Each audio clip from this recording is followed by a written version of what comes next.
Ito ang dahilan kung bakit tinatawag na the greatest shooter. Etong si Stephen Curry gumawa lang naman ng full court shot bago nga naging laban dito nga ng Golden State Warriors. Ito, Anthony Edwards may nakasagutan na isang fan during sa laban ng Minnesota Timberwolves.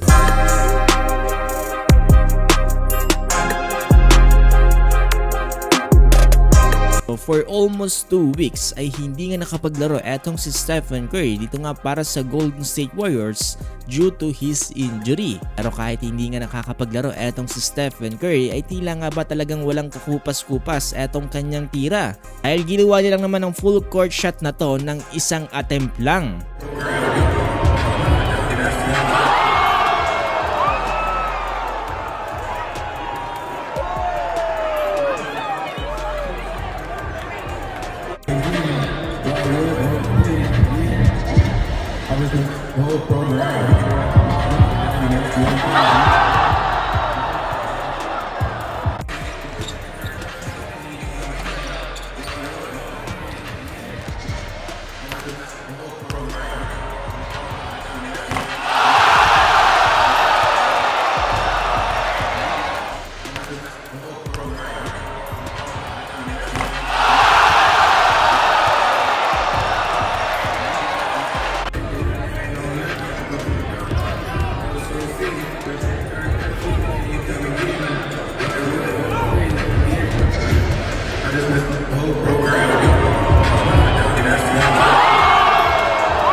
Grabe talaga itong si Stephen Curry. At ito mga boss, no, during sa laban ng Minnesota Timberwolves kontra nga dito sa Golden State Warriors, etong si Anthony Edwards ay hindi nga nakapaglaro sa laban na to.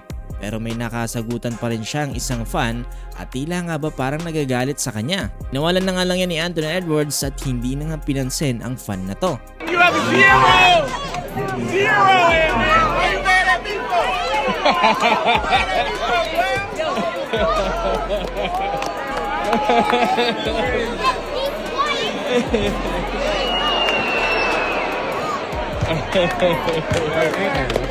Ginlaban pala ng Warriors sa Timberwolves ay nanalo dyan ng Minnesota Timberwolves sa final score na 127-120 without Anthony Edwards. At sa naging laban na to, nanguna nga dito para sa Minnesota Timberwolves, eto nga si Julius Randle with 27 points na sinusundan ni Donte DiVincenzo with 21 points. At ito, grabe si Stephen Curry, parang hindi kakagaling sa injury, nakapagtala siya sa naging laban na to ng 39 points. Kung gusto pa na may basketball updates gaya nito ay huwag niyong kakalimutang i-follow itong ating page.